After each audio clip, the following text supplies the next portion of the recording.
Hello sir, नमस्कार। मेरा नाम है आलोक कुमार। आज हम बात करेंगे लोन सेटलमेंट के बारे में। देखिए, आपने अगर लोन सेटलमेंट किया है या करने वाले हैं या ऐसी परिस्थिति बन चुकी है कि अब आपको लोन सेटलमेंट के अलावा और कोई रास्ता नहीं दिख रहा है, और ये भी आप जानते हैं लोन सेटलमेंट करना यानी कि अपने फाइनेंशियल डेथ आपकी हो जाती है, इस पर आरबीआई एक नई गाइडलाइन लेके आया है। हालांकि कई बार हम इस पर आपके चर्चा कर चुके हैं, लेकिन आपको गाइडलाइन के बारे में बता दें। अब जिस बैंक से आपका लोन है और उसने सेटलमेंट किया है, वही बैंक आपको फिर से बुला करके लोन देगा। अब ज़्यादा समय लगने वाला नहीं है। यदि आपका सेटलमेंट हो गया है या करने वाले हैं तो बिल्कुल घबराइए नहीं, वही बैंक आपको फिर से लोन देगा। क्या है पूरी गाइडलाइन में, क्या कुछ कहा है आरबीआई ने, लेकिन इसमें जो पूरा अधिकार दिया गया है वो बैंक को दिया गया है। बैंक का जो हायर मैनेजमेंट है वही देखेगा, वही वेरीफाई करेगा कि हाँ आपको लोन मिलना चाहिए कि नहीं मिलना चाहिए।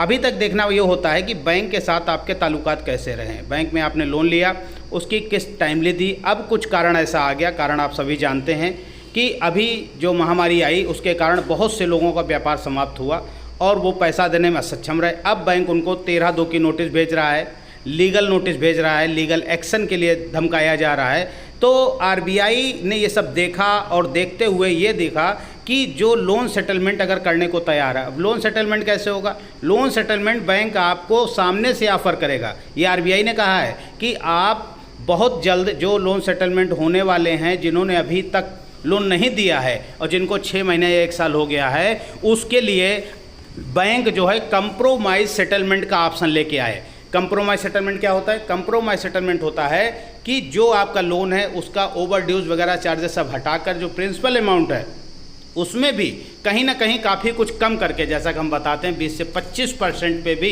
आपका कंप्रोमाइज सेटलमेंट हो सकता है। यदि कंप्रोमाइज सेटलमेंट होता है उसके बाद बैंक आपको फिर से लोन देगा। हालांकि अगर बैंक चाहेगा और आपके ताल्लुकात अच्छे हैं तो बैंक आपके लोन को रीस्ट्रक्चर भी कर सकता है। लेकिन यदि ऐसा नहीं है, इतना हायर अमाउंट नहीं है, छोटा अमाउंट है और आप चाह रहे हैं कि हमारा ये सेटलमेंट हो जाए, हमें आगे से लोन मिल जाए, तो उसके लिए आरबीआई ने बैंक से बोला है कि आप कूलिंग पीरियड एक लगाइए। कूलिंग पीरियड लगभग 1 साल का होगा। ये कूलिंग पीरियड क्या है? कूलिंग पीरियड मतलब है आप जब लोन सेटलमेंट करेंगे उसके 1 साल बाद, 1 साल तक बैंक आपके टर्नओवर को देखेगा, बैंक अकाउंट के डिटेल को देखेगा, आपका जो आय व्यय का साथ देखेगा। उसके बाद 1 साल बाद कूलिंग पीरियड समाप्त होगा और वही बैंक फिर से आपको, वही एनबीएफसी फिर से आपको लोन दे देगा। ये आरबीआई की गाइडलाइन है। इसका पूरा डिटेल आप हमारे डिस्क्रिप्शन में जाके पढ़ सकते हैं, आरबीआई की वेबसाइट पर जाके पढ़ सकते हैं। ये समझ लीजिए कोई भी बात आपको हवा हवाई नहीं बताई जा रही, जो भी बताई जा रही पुख्ता सत्य है और सबूत के साथ में आपको बताया जा रहा है कि अब बैंक स्वयं आपको लोन देगा जिस बैंक से आपने सेटलमेंट किया। अभी तक ये था जिस बैंक से आपका सेटलमेंट होता था वो बैंक आपको लोन नहीं देता था और दूसरे बैंक भी आपको मना कर देते थे।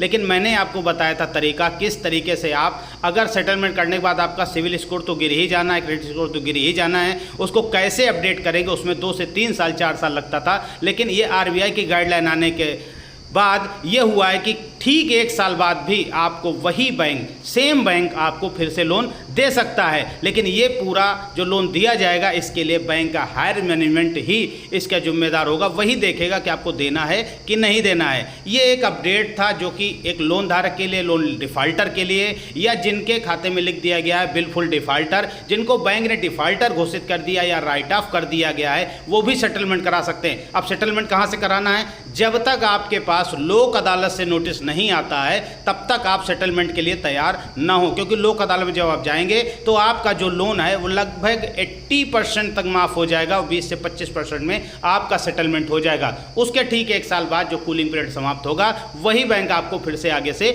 लोन देगा। इसके बारे में अधिक जानकारी के लिए वेबसाइट पर चेक कर सकते हैं, आरबीआई की वेबसाइट है, वहाँ चेक करें और जानें कि क्या कुछ सही है क्या कुछ गलत है। और अगर आपने ऐसा किया है तो निश्चित आप सेटलमेंट करिए, बिल्कुल घबराएं नहीं, बिल्कुल डरे नहीं, क्योंकि बैंक का जो कारोबार चलता है वो लोन से ही चलता है।